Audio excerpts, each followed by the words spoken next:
Hey guys, so today I wanted to answer a question that we got on Facebook this week. It was actually in one of the groups, and then somebody asked me at the store, and then it was just a lot of people asking me the same exact question over and over and over again. So I wanted to make a video about it and kind of show people what to do in this situation, which is, how do you keep your plants planted as far as like stem plants are concerned? When you have a tank and you want like a finished aquascape, it's very hard to get, well, to be patient is the first thing, because most of the time you want things to be grown like right away. And if you want something like that, lead weights or something like that will help you keep those plants down. But a very good way to keep your plants down and to have a more full aquascape is to propagate. And now when you propagate a stem plant, you cut up the stem. You usually, I like to do about 2 to 3 inch pieces. Some people do smaller than that.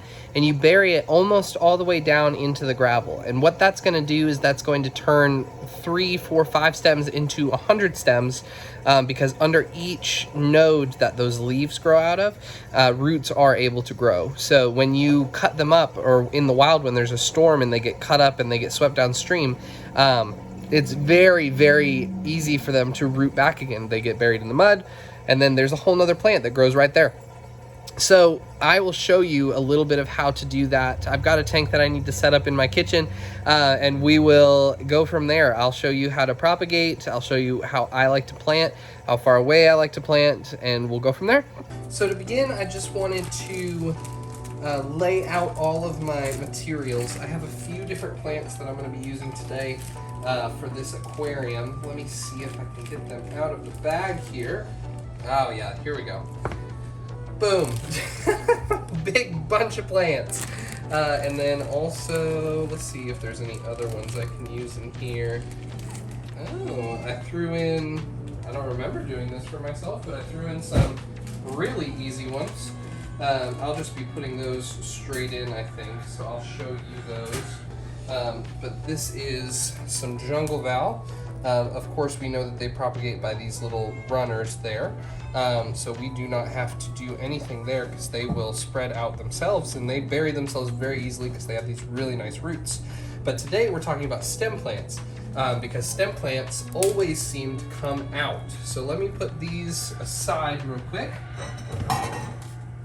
And let's start with our stem plants. So let's see what we got here. We have some red Ludwigia. It looks like we have some Ludwigia palustris in here as well. And then we also have just a few sprigs of the Scarlet Temple. That's what they're called. Golly. We'll put them aside because I'll show you why I got absolutely the worst looking clump, because I want my customers to have the best plants. I can take these plants and I can grow them pretty well. And then we have Bacopa. I can't remember what kind this is, but it is a Bacopa, and that's all we really need to know for this, because we can see how it grows in the tank. Now, whenever you get stem plants, here's what is usually going to happen. You're going to have this happen if you keep them in a bunch like this. It's going to get really leggy because they shade themselves out, but also because it has to transfer into its aquatic form. All the leaves that were grown out of the water will die off and decay. All of the leaves that will continue to grow, and the way that it will continue to grow will stay, the same.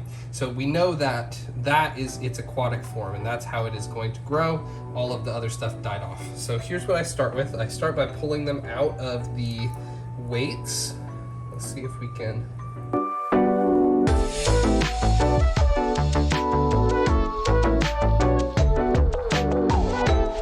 Let's start with the Ludwigia. I'll put this aside.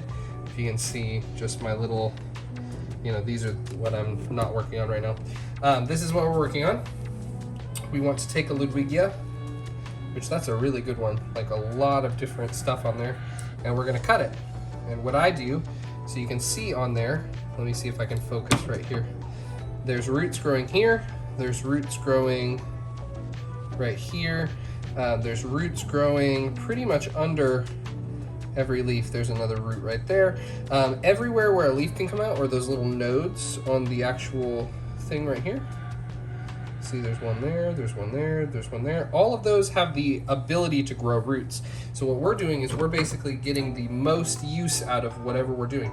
So what I do is I cut at an angle because that stimulates growth, and I'm gonna cut all of these pieces into pieces like this. So let me do that really quick with this.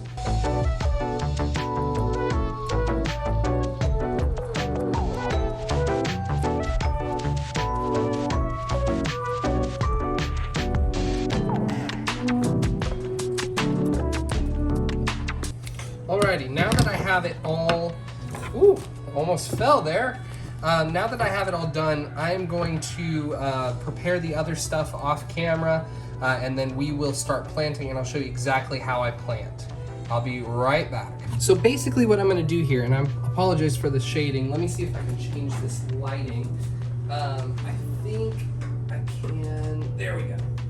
So what I'm basically gonna do here is I'm going to use a method that I've used for a very long time, which is small propagation. And what you do is you want to first get a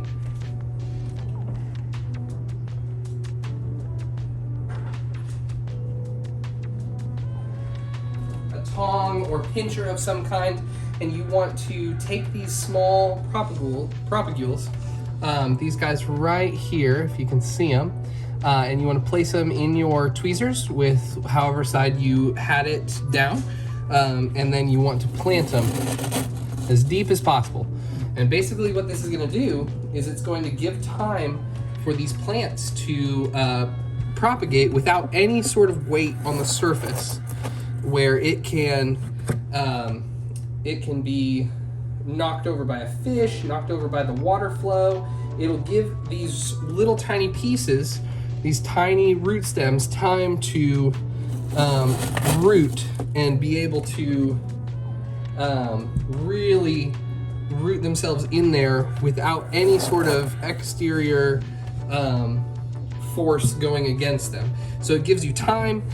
This is not the fastest option, but it is the most secure option to get all of these plants to stay down.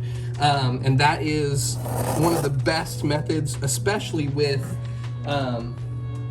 the stem plants.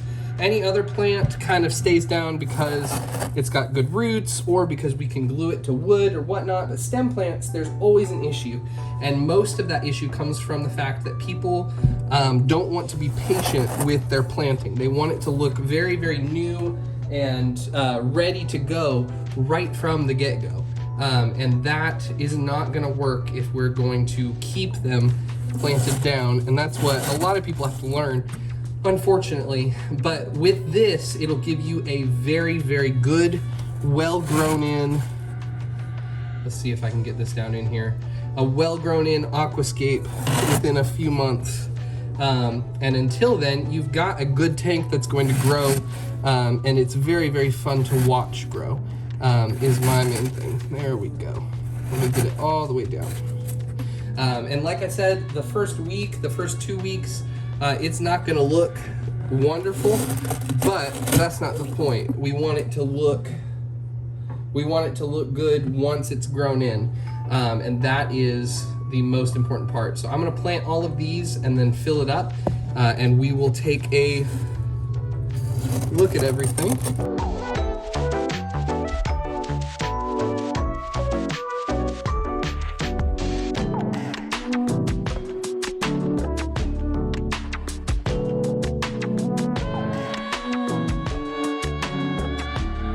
Now, like I said, it is not the prettiest thing in the beginning, but all of these little sprigs that I have planted in here and behind that larger rock structure and wood and whatnot will grow in, and that's what will become our aquascape in the future. But for now, just this being above the ground, it will allow everything else below the ground, like this, to root and really become steady in the rockwork. Or in the gravel, and that way we don't have any issues in the future with any sort of uprooting. And you can see just from planting, there's not a whole lot on the surface, just some leaves, some of the dust particles from the rocks that I've got to get up, but no plants have come undone from me filling the tank. And I will give you an update later on this tank, but that is how I like to plant my plants, and that is one of the ways that it really stays rooted for me. In fact, I can show you a tank right now upstairs that all of the plants were planted like that, and it's finally growing in. It's been about a month, and I'll show you that process. One sec. Now this tank here is my betta fish tank, and I planted all of these plants just as sprigs, and then that one I planted as the bulb, of course, and it is finally growing in. You can tell that these plants in the front, hey Bowie, this is Bowie, my betta fish. He's beautiful, a koi half moon, and he is absolutely just wonderful. I love that fish. But you can see how well this aquascape has grown into itself. The only plants that aren't, I have some stellata octopus in the back that have not shot off yet, but that's because they were so small when I planted them. They were a lot smaller than all of the other plants in this tank, including the Hygrophila pinnatifida. Those were the largest ones that I did, and I just wanted to do them as a different kind of like plant shape in that tank. But yeah, it is growing wonderfully, and that's about a month afterwards. I'll give you an update on that tank that I just did whenever it's ready. But until then, that is how we plant our plants. I'll see y'all next time.